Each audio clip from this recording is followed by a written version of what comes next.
안녕하세요 여러분. 자, 오늘 이 시간부터는 여러분들과 공업수학 5장, 즉 이제 선형대 수학이라는 학문 분야에 대해서 함께 살펴보도록 하겠습니다. 일단 여러분들 선형대 수학이라고 한다면 일단 기본적으로 선형대 수학 학문 분야가 광범위하게 또 따로 존재를 하지만 공업수학에서는 이제 기본적인 이제 행렬 혹은 이제 벡터, 그리고 그 벡터를 포함하여 다양한 성질들을 해석할 수 있는 뭐 행렬식과 혹은 뭐 고유치, 이러한 값들에 대해서 이제 살펴보는 이제 과정이 될 수가 있겠습니다. 일단 여러분들 이제 5장 선형대수 파트를 한번 보시게 되면 기본적으로 이 선형대수의 근간을 이루고 있는 이제 행렬이라고 하는 부분과 그 다음에 이 행렬의 형태를 이용하여 실제로 우리가 어떤 다양한 공간 혹은 차원을 기술할 수 있는 이제 벡터라고 하는 것에 대해서 간단하게 좀 다루게 될 예정이고요. 그리고 마지막으로 이제 행렬 자체를 기반으로 그 행렬이 가지고 있는 혹은 응용이 가능한 분야에서의 성질을 다루는 이제 행렬식이라는 것을 함께 접해볼 예정입니다. 여러분들이 이제 이 공업수학 내에서 선형대 수학을 다루긴 하지만 실제로 다양한 응용 분야를 기준으로 이 선형대 수학이 어떻게 응용되는지, 그리고 그 응용을 위한 수학적 기교들은 어떠한 것들이 존재하는지에 대해서 다루는 거기 때문에 그렇게 깊이 있는 공부가 될 수 있는 것은 아닙니다. 이 공업수학 측면에서 봤을 때. 그래서 여러분들께 추천드리고자 하는 거는 선형대 수학에 대해서 더 깊게, 그리고 이제 여러분들이 어떤 다양한 변수들이, 지금까지는 뭐 하나의 변수가 존재하는 이제 어떤 함수 혹은 방정식을 다뤘었다면 다변수 함수, 다변수를 이루어진 방정식들을 다룰 때의 풀이법이나 혹은 그에 대한 특징들을 공부하고자 하신다면 이제 선형대 수학이라는 학문을 따로 여러분들이 깊게 공부를 하시는 것을 추천을 드리고요.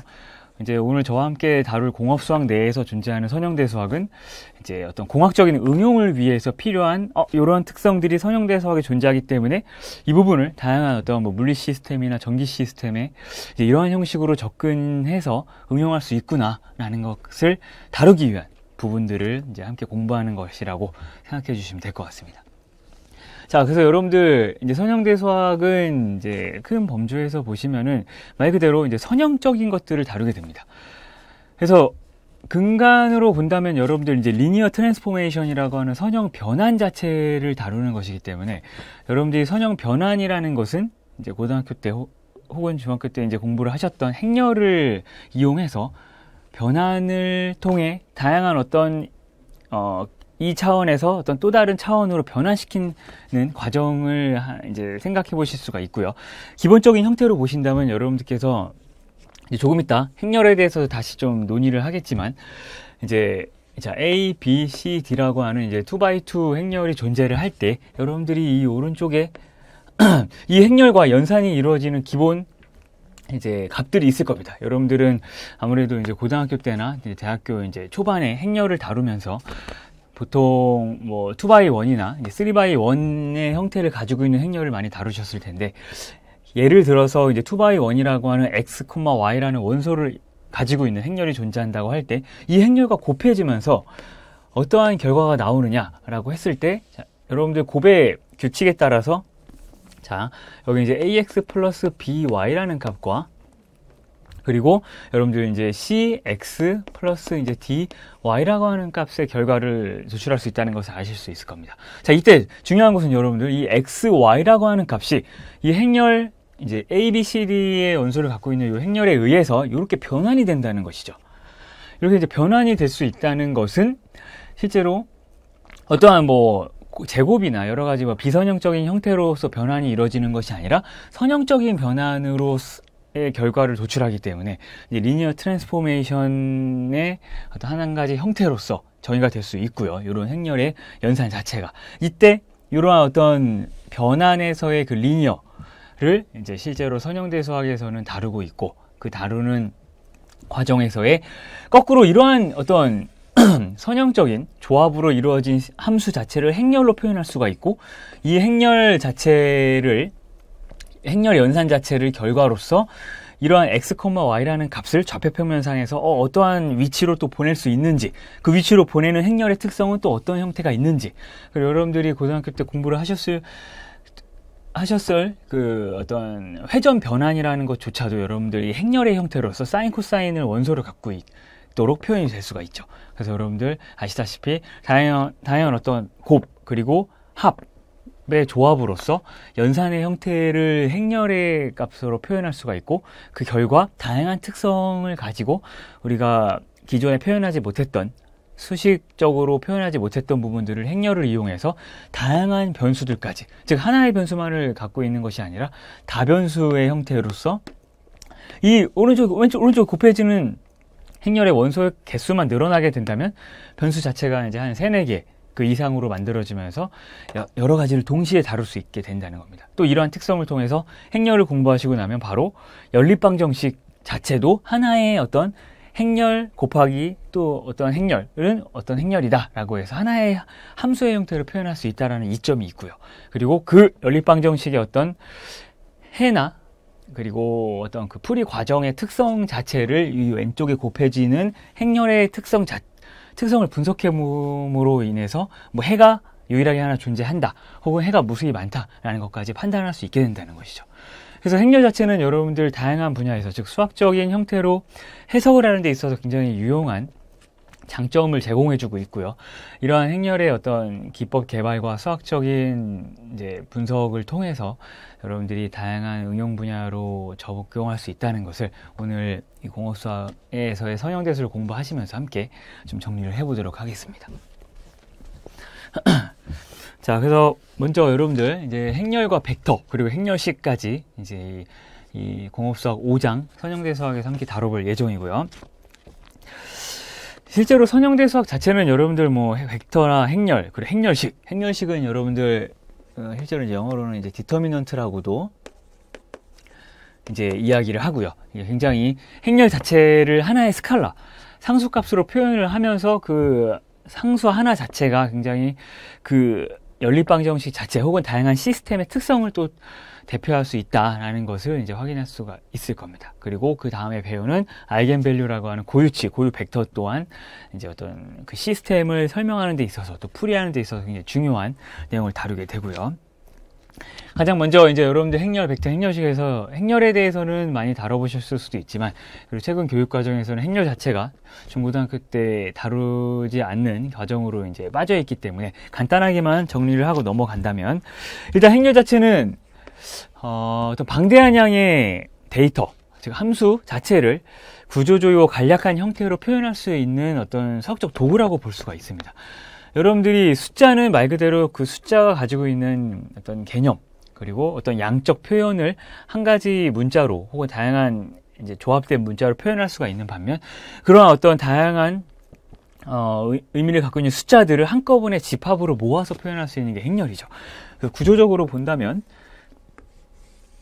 자, 여러분들 이렇게 표현되어 있고 숫자들이 뭐 1, 2, 3, 뭐 4, 5 이런 식으로 행렬들이 요 사각형 바운더리 안에 이제 원소들로서 이제 존재를 할 수가 있고요. 각각의 이 숫자들은 행과 열을 기준으로 다 위치가 정렬이 돼서 표현이 될 수가 있습니다. 그리고 각각의 요소들을 이제 엔트리, 이 행렬을 구성하는 엔트리 요소 혹은 이제 그런데 이제 엘리멘트라고 이제 표현을 하고요. 대부분 행렬 자체, 이 행렬은 무엇이냐라고 할 때는 대문자로 많이 표현을 하지만, 이 안에 원소들, 이 엔트리나 엘리멘트를 표현할 때는 소문자로 이제 표현을 하게 됩니다.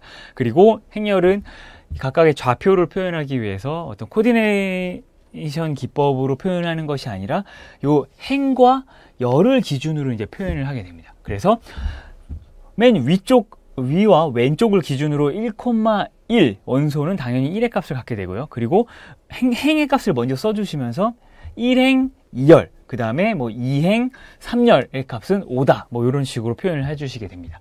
그러므로 이 행렬 자체의 그 사이즈를 표현을 할 때 행의 크기에 가장 큰 값을 하나 써주시고요. 그 다음에 열의 크기에 가장 큰 값을 써주셔서 뭐 이 행렬은 사이즈가 뭐 3 by 2 행렬이다 라고 한다면 행이 3개가 있고 열이 2개가 있는, 뭐 예를 들어서 이러한 형태가 되는 거죠. 1, 1, 2, 2, 3, 3 이런 형태의 행렬이 이제 3 곱하기 2 행렬이다 라고 하고, 이 안에 원소들 중에서 예를 들어서 뭐 여기 맨 아래쪽 오른쪽에 있는 숫자 3을 표현하고 하시고자 한다라고 하신다면 요 소문자 L을 써주시고 행열의 값을 그냥 써주시면 됩니다. 그래서 3, 2라고 써주시면 3행 2열에 존재하는 엔트리 값 혹은 일레멘트 값은 무엇이냐라고 물어본다면 바로 3이라고 이렇게 적어주실 수가 있다는 거죠.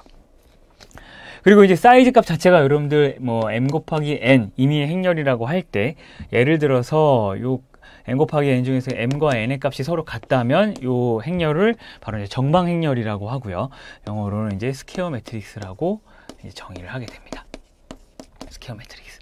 그래서 이제 m과 n의 즉 행과 열의 값이 같을 때 이제 정방 행렬이라고 하고요. 근데 이제 선형대 수학에서는 여러분들 이제 이러한 어떤 다양한 요소들을 가지고 있는 즉 2 이상의 값을 즉 행값 자체도 2 이상이고 열의 값 자체도 2 이상인 행렬 자체도 다루기도 하지만 여러분들이 흔히 아시다시피 뭐 물리학에서나 혹은 전자기 시스템 혹은 다양한 수학적 분야에서 차원이라는 것이 존재할 수가 있고요. 그 디멘전을 표현을 할 때 그 디멘전의 주축이 되는 그 축의 값을 기준으로 여러분들의 어떤 위치나 다양한 어떤 차원 내에서의 공간 좌표를 또 표현할 수가 있게 되죠. 예를 들어서 여러분들 이런 거죠. 여기 이제 3차원 공간 좌표계가 있다고 할 때, 자, 여기가 X축, Y축, Z축이라고 한다면, 이제 이 지점에서, 이 안에서 여러분들의 어떤 존재하고 있는 위치를 표현한다라고 했을 때, X는 1의 값을 갖고, Y도 1의 값을 갖고, G의 값은 이런 식으로 위로 올라와서, 자, G의 값은 2의 값을 갖는다면, 이 지점이 바로 1,1,2라는 좌표값을 갖게 될 겁니다. 자, 그럼 여러분들 자연스럽게 1,1,2라는 것은 이제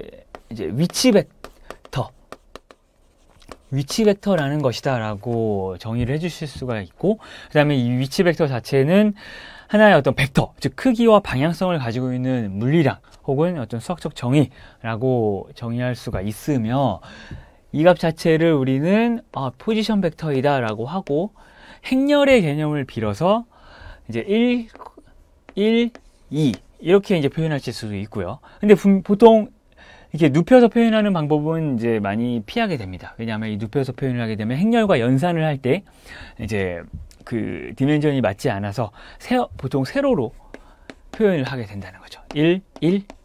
자, 이렇게 이제 표현을 해주시거나 이렇게 표현을 해주시면 되는데, 여기서의 중요한 점은 행렬 자체가 열이나 행 자체가 둘 중에 하나 1의 값을 갖게 된다는 거죠. 사이즈 자체가. 그래서 요 눕혀 있는 것은 1 곱하기 3 행렬이 되고, 요 세로로 이제 세워져 있는 행렬은 이제 3 곱하기 1 행렬이 되게 만들어지게 됩니다. 그래서 요러한 행렬의 형태를 여러분들 이제 행으로 이루어져 있다라고 해서 이제 행 벡터라고 하고요. 그 다음에 이제 요 세로로 누워져 있는 것은 컬럼 자체가, 즉 열 벡터의 열의 크기가 1이기 때문에 열을 기준으로 만들어진 벡터다라고 해서 이제 열 벡터라고 하고, 이제 영어로는 컬럼 벡터 혹은 이제 행 벡터는 로우 벡터라고 정의를 하게 됩니다.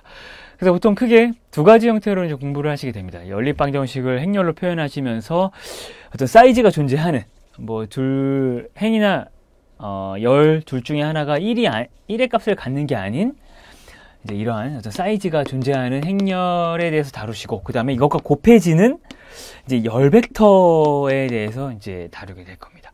그래서 기본적으로 이러한 열 벡터는 어떤 차원 자체를 표현하게 되면서 각각의 원소가 어떤 공간 자체를 구성하는 요 기본 벡터들의 값으로 표현이 되는 이제 이러한 벡터로 정의가 되는 행렬과, 그 다음에 이제 왼쪽에 어떤 시스템의 특성을 나타나게 되는 행렬 자체의 값과, 그리고 요 두 개의 연산이 어떠한 결과를 도출하게 되는지, 그런 어떤 일련의 과정들을 이제 다루게 된다는 겁니다. 그래서 이렇게 이제 행렬 자체에 대해서 간단하게 좀 정리를 해보았고요.